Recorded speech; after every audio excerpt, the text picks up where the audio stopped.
जीवन के आखिरी क्षण तक इंसान गरीब क्यों रहता है? रामनगर एक प्राचीन और समृद्ध नगर था, जहां मंदिरों की घंटियां सुबह शाम गूंजा करती थी और व्यापारियों के घरों में सोने चांदी की खनक सुनाई देती थी। नगर के बीचों बीच एक भव्य बाजार था और उसके कोने पर थी एक टूटी फूटी झोपड़ी। वहीं रहता था गोपीनाथ, एक वृद्ध व्यक्ति जिसे नगर के लोग गरीब बाबा कहकर पुकारते थे। गोपीनाथ की अवस्था दयनीय थी। वह एक पुरानी धोती पहने मंदिर की सीढ़ियों पर बैठता। कभी झोले में थोड़ा अनाज या कोई रोटी डाल दी जाती तो वहीं उसका भोजन बनता। बारिश के मौसम में उसकी झोपड़ी टपकती रहती और सर्दी के मौसम में वह कांपता रहता। फिर भी कभी उसने किसी से गिला शिकवा नहीं किया। रामनगर के बालक कभी कभी उसे घेर कर चिढ़ाते, बाबा आपको ठंड नहीं लगती? आपके पास कंबल क्यों नहीं है? गोपीनाथ हल्के से मुस्कुराकर कहता, कंबल की नहीं, संतोष की गर्मी चाहिए बेटे। रामनगर के वृद्धजन कभी कभी आपस में चर्चा करते, ये गोपीनाथ पहले कोई बड़ा आदमी रहा होगा, इसके बात करने का तरीका कुछ अलग है। हाँ, आंखों में कोई तेज है। पर देखो आज हालत कैसी हो गई। गोपीनाथ ना तो गुस्सा करता, ना रोता और ना ही किसी से मदद की याचना करता। उसके पास ना कोई परिवार था ना संतान। वह रोज मंदिर में जाता, कुछ देर ध्यान करता, फिर मंदिर की सीढ़ियों पर बैठकर आने जाने वालों को देखता रहता। एक दिन रामनगर के साहूकार ने पूछा, बाबा कभी कुछ कमाया नहीं क्या? गोपीनाथ ने हंसते हुए उत्तर दिया, कमाया तो बहुत कुछ, पर जो गवाया वह सोच से भी ज्यादा था। यह उत्तर और भी लोगों को हैरान कर देता। शाम के समय जब मंदिर में आरती होती और दीपों की रोशनी रामनगर को आभामंडित करती, तब गोपीनाथ उस रोशनी को एकटक देखता और कुछ बुदबुदाता। कभी मेरे जीवन में भी दीप जले थे, पर बुझते देर नहीं लगी।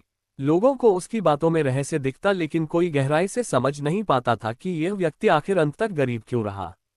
रामनगर में ये चर्चा आम थी कि गोपीनाथ में कोई गहरी बात छिपी है, ऐसा कोई राज जो कभी उसने बताया नहीं। और फिर एक दिन जब एक ज्ञानी साधु रामनगर आया, तब गोपीनाथ की वह रहस्यमयी चुप्पी टूटने वाली थी। रामनगर में सावन की पहली बारिश हो रही थी। मंदिर की सीढ़ियां गीली थी और नगर के लोग घरों में दुबके बैठे थे। लेकिन मंदिर के सामने सड़क पर तेजस्वी काया धीमे कदमों से चली आ रही थी। वह एक सन्यासी साधु था। वस्त्र केसरिया, कंधे पर कमंडल और माथे पर त्रिपुंड तिलक। उसकी आंखों में गहराई और चाल में धैर्य था। उसके आने की सूचना जैसे ही नगर में फैली, लोग कौतूहलवश मंदिर की ओर चल पड़े। कहा गया कि यह साधु कई नगरों में तप कर चुका है और जिनके जीवन में अंधकार होता है वहां प्रकाश का दीपक बनकर आता है। साधु ने मंदिर में प्रवेश किया, भगवान के दर्शन किए और मंदिर की एक और पीपल वृक्ष के नीचे बैठ गया। वह ना तो भीड़ चाहता था ना चढ़ावा, बस कुछ क्षण ध्यान में लीन रहा।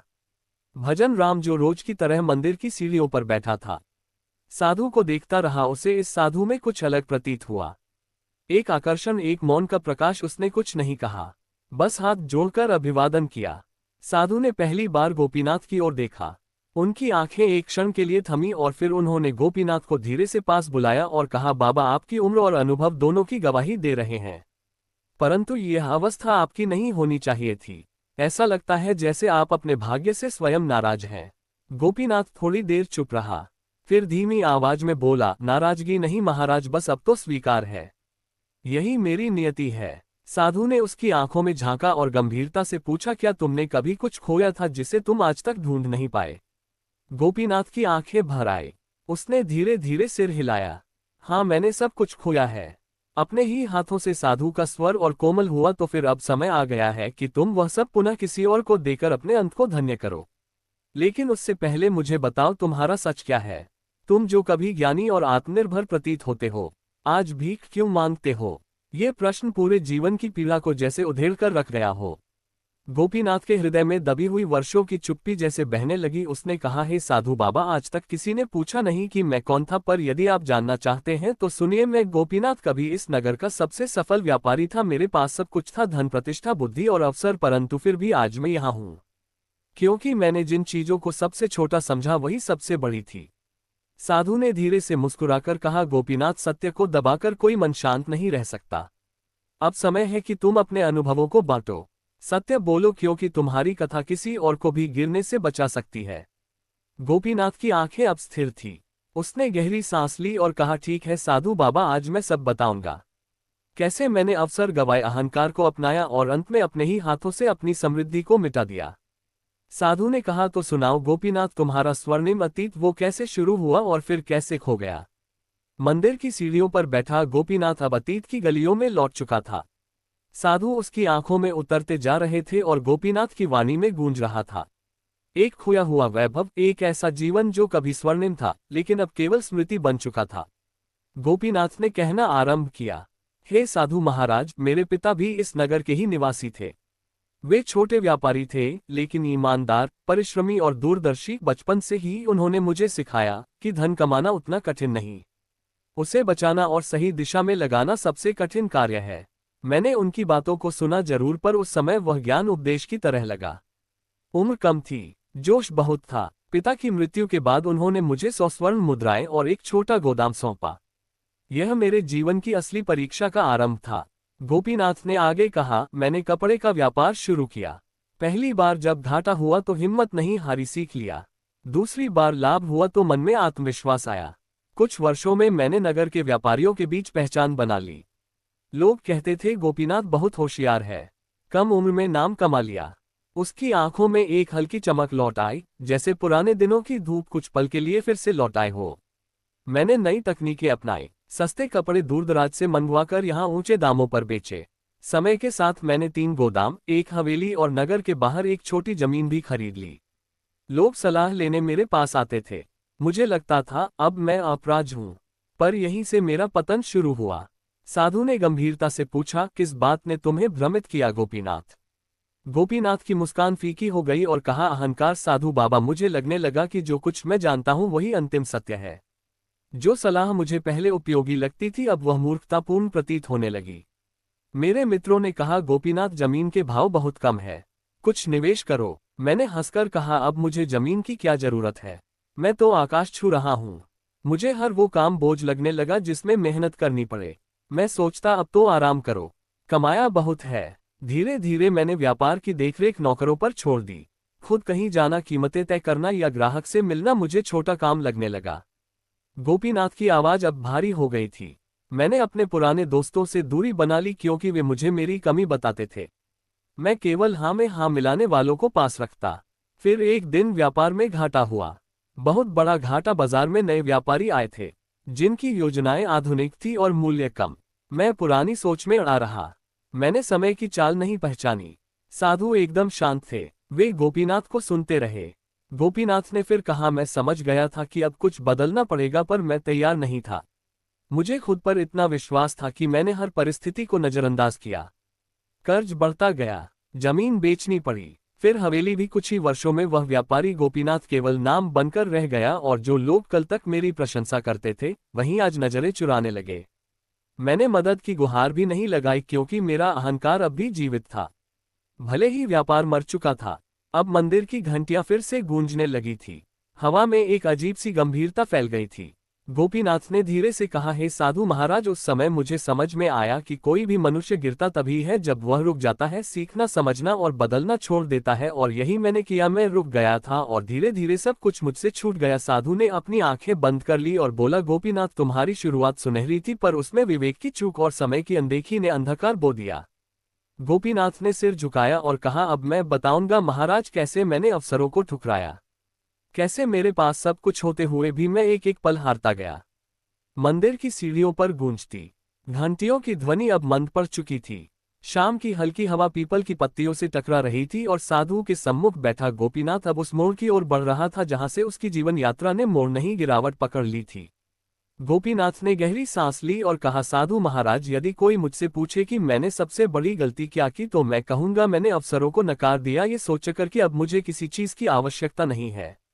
उसने आगे कहना शुरू किया, जब मेरा व्यापार चरम पर था तभी मुझे कई अवसर मिले। मित्रों ने साझेदारी की बातें की, मेरे पुराने कर्मचारी सलाह लेकर आए, सेठ जी, इस नगर के बाहर एक नया बाजार खुल रहा है, वहां कपड़े की भारी मांग है, हम चाहे तो एक नई शाखा खोल सकते हैं। मैंने कहा, इतना क्यों दौड़ना, यही तो सब मिल रहा है। मेरा बचपन का मित्र मुझसे बार कहता, गोपीनाथ, हम एक साथ मिलकर एक स्कूल खोलते हैं, गरीब बच्चों को शिक्षा देंगे। तू ही तो कहता था ज्ञान सबसे बड़ा धन है, पर मैं हंसकर टाल देता था। अब समाज सेवा के लिए कौन सिर खपाए, मैंने अपने लिए काफी कुछ कर लिया है, अब चैन चाहिए। गोपीनाथ की आंखें अब नीचे झुकी थी। हे साधु महाराज, मैंने एक नहीं सैकड़ों अवसरों को केवल आलस्य और घमंड के कारण खो दिया। मुझे लगता था कि मैं सब जानता हूं, लेकिन समय चुपचाप बदलता रहा और मैं उस परिवर्तन को पहचान ही नहीं पाया। साधु ने पूछा, क्या तुम्हें कभी किसी अवसर का पछतावा हुआ? गोपीनाथ ने बिना सिर उठाए उत्तर दिया, हर उस अवसर का जो मेरे पास आया और मैंने उसे दुत्कार दिया। मुझे याद है जब मेरी हवेली बिकने को आई थी, उसी समय एक नवयुवक मेरे पास मदद मांगने आया। वह एक छोटा सिलाई कारखाना खोलना चाहता था। मुझे लगा ये लड़का क्या कर पाएगा। मैंने उसकी बात को अनसुना किया। कुछ वर्षों बाद वही युवक रामनगर का सबसे बड़ा वस्त्र निर्माता बन गया और मैं अपनी ही वस्तुएं सस्ते दामों पर उसे बेच रहा था। गोपीनाथ की आवाज अब कांप रही थी। मेरी सबसे बड़ी भूल ये थी कि मैंने अवसर को समय पर पहचाना नहीं और जो मेरे पास थे उन्हें संदेह और अहंकार में गवा दिया। साधु ने शांत स्वर में कहा, गोपीनाथ, अवसर जीवन में बार बार नहीं आते। वे ईश्वर की भेजी हुई नौकाएं होती हैं। जो व्यक्ति सवार हो जाता है वह पार पहुंचता है, लेकिन जो किनारे पर बैठा रहता है वह बस लहरें गिनता रह जाता है। गोपीनाथ कुछ पल चुप रहा, फिर बोला, मैंने एक और भूल की साधु महाराज। मैंने सोच लिया था कि जो मेरे पास है वही सदा रहेगा। मैंने संपत्ति को स्थायी और परिश्रम को अस्थायी मान लिया। पर समय ने मुझे सिखा दिया कि संपत्ति बहती नदी है और परिश्रम वह नाव है जो उस नदी में तुम्हें बचा सकती है। मुझे तो तैरना आता था, लेकिन मैंने नाव को ही त्याग दिया। साधु ने गंभीर होकर पूछा, जब सब अवसर गवा चुके तब क्या तुमने संभलने की कोशिश की? गोपीनाथ ने उत्तर दिया, हाँ, लेकिन तब तक बहुत देर हो चुकी थी। मित्र जा चुके थे, भरोसा टूट चुका था और शरीर भी थक चुका था। मैंने देर से जग कर कोशिश की, लेकिन वक्त अब मेरा नहीं था। तब मुझे समझ में आया कि जीवन में देर से किया गया पछतावा कई बार अवसरों की शवयात्रा बनकर आता है। पीछे से मंदिर की आरती की ध्वनि आने लगी, लेकिन वहां पीपल वृक्ष के नीचे एक जीवन अपने सबसे गहरे सच को उगल रहा था। गोपीनाथ बोला, अब जब सब कुछ खत्म हो गया था तब मुझे समझ आया कि गरीबी केवल धन का ना होना नहीं होता, बल्कि यह वह स्थिति है जब आपके पास अवसर हो और आप उन्हें अनदेखा करें, फिर चाहे वह अवसर धन का हो, सेवा का हो या सीखने का। साधु धीरे से बोले, गोपीनाथ, तुम अब जान चुके हो कि तुमने अवसरों को क्यों छोड़ा। अब मुझे बताओ, जब सब छूट गया तब तुमने जीवन को कैसे जिया? गोपीनाथ ने आंखें बंद कर ली और कहा, अब मैं आपको बताऊंगा साधु महाराज, सोच की दरिद्रता कैसे जन्म लेती है और कैसे वह व्यक्ति को भीतर से खोखला कर देती है। मंदिर के प्रांगण में अंधेरा गहराने लगा था। दीपक की धीमी लौ के पास बैठे गोपीनाथ की आंखों में अब केवल अतीत का नहीं, भीतर से टूटी हुई आत्मा का बोझ भी झलक रहा था। साधु अब भी शांत थे, लेकिन उनके मौन ने गोपीनाथ के भीतर छिपे उस अंधकार को छू लिया था जो उसके जीवन की असली गरीबी थी। गोपीनाथ ने धीरे धीरे बोलना शुरू किया, हे साधु महाराज, जब व्यापार छूट गया, हवेली बिक गई और मित्र दूर हो गए, तब मैं पहली बार जीवन में नितांत अकेला महसूस करने लगा। लेकिन सबसे खतरनाक बात यह थी कि मैंने अब भी अपने अंदर झांकना नहीं सीखा। मैंने दुनिया को दोष देना शुरू कर दिया। समय खराब था, लोगों ने मेरा साथ नहीं दिया, नसीब ने धोखा दे दिया, पर मैंने खुद को नहीं देखा। मैं नहीं समझ पाया कि असली दरिद्रता मेरे मन में जन्म ले चुकी थी। साधु ने पूछा, क्या तुम्हें कभी लगा कि तुम भीतर से गरीब हो चुके हो? गोपीनाथ ने आंखें बंद की और बोला, हाँ साधु महाराज, धीरे धीरे मेरे विचार भी संकुचित होते गए। अब मैं सोचने लगा था, अब मेरे पास कुछ बचा ही नहीं, अब कुछ करने लायक नहीं रहा, अब उम्र हो गई, अब कौन सुनता है। और यही सोच मुझे उस स्तर तक ले आई जहां मैंने कर्म करना ही छोड़ दिया। मैंने आत्मविश्वास खो दिया, फिर आत्मसम्मान भी। वह थोड़ी देर चुप रहा, फिर आगे बोला, मैं खुद से ही नफरत करने लगा था। जब कोई मुझसे बात करता मैं नजरें चुरा लेता, जब कोई मुझे आदर से देखता मैं उस नजर से डरने लगा। मैंने स्वयं को दया का पात्र मान लिया। मुझे लगता था अब जीवन में कुछ नहीं हो सकता, और यही सोच वही सबसे बड़ा अभाव बन गई। मेरे पास रोटी नहीं थी, वह बात की बात थी। पहले मेरी सोच भूखी हो चुकी थी। साधु ने गहरी दृष्टि से कहा, जब सोच दरिद्र हो जाती है तब धन भी आ जाए तो वह टिकता नहीं। जो स्वयं को तुच्छ समझने लगे उसके जीवन में कोई प्रकाश नहीं टिक सकता। गोपीनाथ ने कैप्ते स्वर में कहा, एक दिन एक बालक मंदिर आया। वह मुझे रोज देखता था, पर उस दिन मेरे पास आकर बोला, बाबा क्या आप कभी राजा थे? मैं चौंका। मैंने पूछा, तुम ऐसा क्यों सोचते हो? वह बोला, आपकी बातों में कुछ अलग है, आपके चेहरे में कुछ शांति है। उस दिन पहली बार मैंने अपने भीतर झांकने की कोशिश की। मैंने सोचा, क्या वाकई मेरे भीतर कुछ बचा है? हे साधु महाराज, सोच की दरिद्रता तभी आती है जब मनुष्य स्वयं को समाप्त मान लेता है, और यही मैंने किया। मैंने अपने ही जीवन पर ताला लगा दिया और चाबी अपने ही हाथ से फेंक दी। अब मंदिर की घंटियां फिर से बजने लगी थी। लेकिन अब वह आवाज गोपीनाथ के भीतर के मौन को तोड़ने में असमर्थ थी। गोपीनाथ बोला, जो मनुष्य केवल बाहरी धन के पीछे भागे और अपने भीतर के मूल्य, आत्मबल और सत्कर्म को खो दे, वही सच्चा गरीब है। और मैं ऐसा ही था। मैंने धन नहीं खोया, मैंने अपनी पहचान खो दी थी। साधु ने शांत स्वर में कहा, गोपीनाथ, तुमने अब अपने भीतर की सबसे बड़ी दरिद्रता को पहचान लिया है। अब बताओ, इस अंतहीन गिरावट के बाद क्या कोई प्रकाश कभी लौट कर आया? क्या तुम्हारी आत्मा को कभी आशा का एक दीपक मिला? गोपीनाथ ने पहली बार साधु की ओर सीधे देखा। उसकी आंखों में अब एक हल्की चमक थी। हाँ महाराज, अंत में एक मोड़ आया जब मैंने खुद से प्रश्न किया, क्या मैं मरने से पहले कुछ बदल सकता हूँ? क्या मैं अब भी किसी के जीवन में थोड़ा सा प्रकाश पहुंचा सकता हूँ?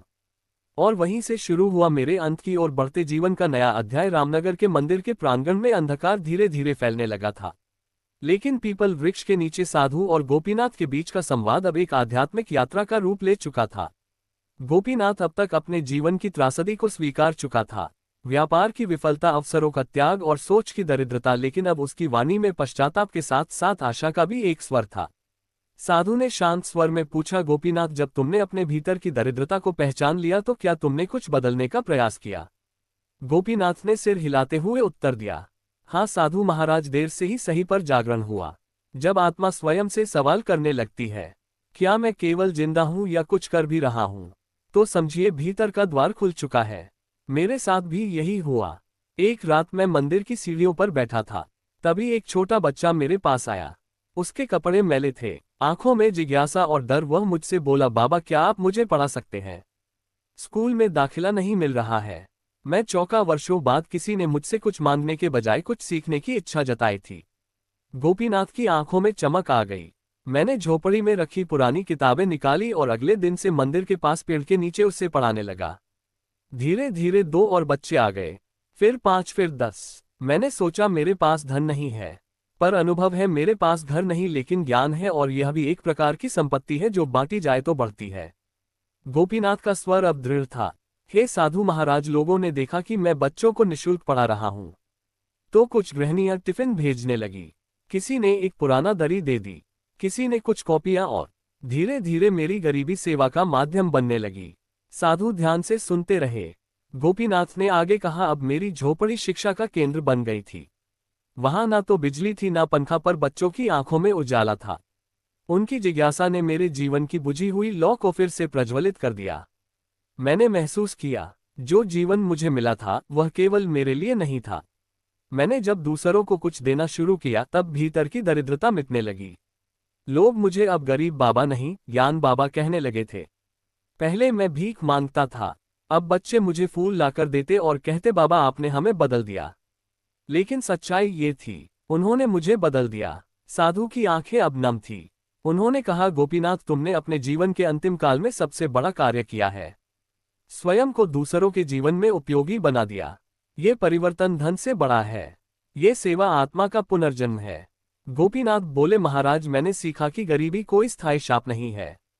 ये केवल तब तक रहती है जब तक हम स्वयं को निष्क्रिय, अयोग्य और अकेला मानते हैं। जैसे ही हम कुछ देने का साहस करते हैं, जीवन हमें वापस देने लगता है।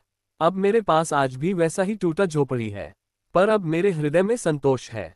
मैंने सच्चे अर्थों में जीना अंत में सीखा, और यह जानकर कि कोई और मेरी कहानी से प्रेरणा ले सकता है। मुझे ऐसा लगता है मानो मैं अंत में अमीर बन गया हूं। साधु ने धीरे से अपना हाथ गोपीनाथ के सिर पर रखा और कहा, गोपीनाथ, अब तुम गरीब नहीं रहे। तुम अब एक दीपक हो जो अंधकार में भटके हुए लोगों को दिशा दे सकता है। तुमने दिखाया कि जीवन के अंतिम क्षण भी एक नई शुरुआत हो सकते हैं। रामनगर की सुबह अब कुछ अलग होती थी। मंदिर की सीढ़ियों पर पहले जहां गोपीनाथ अकेले बैठा मिलता था, अब वहां रोज 10 से 15 बच्चे झोला लिए बैठते, कंठस्थ पाठ बोलते और वर्णमाला लिखते दिखाई देते। नगर के लोग अब गोपीनाथ को गरीब बाबा नहीं, उन्हें ज्ञानदीप कहकर सम्मान देते थे। लेकिन एक दिन सूरज मंदिर की मीनार पर चढ़ रहा था। मंदिर के पुजारी ने जब झोपड़ी के सामने बच्चों को इंतजार करते देखा और भीतर से कोई आवाज न आई, तो धीरे से दरवाजा खोला। गोपीनाथ वही थे, शांति से मुस्कुराते हुए, आंखें बंद, हाथ में एक पुरानी किताब और सिरहाने एक छोटी तुलसी की माला। वह शरीर से तो इस संसार को छोड़ चुके थे, पर चेहरे पर अद्भुत शांति थी, जैसे आत्मा मुस्कुरा रही हो। रामनगर में खबर फैलते देर नहीं लगी। सभी स्तब्ध रह गए। कभी जिसे लोग उपेक्षित और असहाय मानते थे, उसकी मृत्यु पर सारा नगर रो रहा था। नगर के सेठ, ब्राह्मण, विद्यार्थी, महिलाएं सभी उसकी अंतिम यात्रा में शामिल हुए। साधु जी जो अब तक रामनगर में ही ठहरे हुए थे, गोपीनाथ की देह के पास बैठे और धीरे से बोले, ये शरीर तो नश्वर था, लेकिन इस आत्मा ने जो दीप जलाया वह अब कभी बुझने वाला नहीं। गोपीनाथ की अंतिम इच्छा अनुसार उनकी झोपड़ी को गिराया नहीं गया, बल्कि वहीं पर एक छोटी सी ज्ञान कुटी बनाई गई, जहां बच्चे पढ़ने आते। उस कुटी के द्वार पर एक पंक्ति लिखी गई जो जीवन भर गरीब कहलाया, अंत में सबको सबसे अमीर ज्ञान दे गया। सालों बाद रामनगर में एक बड़ा विद्यालय बना, गोपीनाथ ज्ञान मंदिर। उसका उद्घाटन एक वृद्ध शिक्षक ने किया जो कभी गोपीनाथ के पहले शिष्य थे।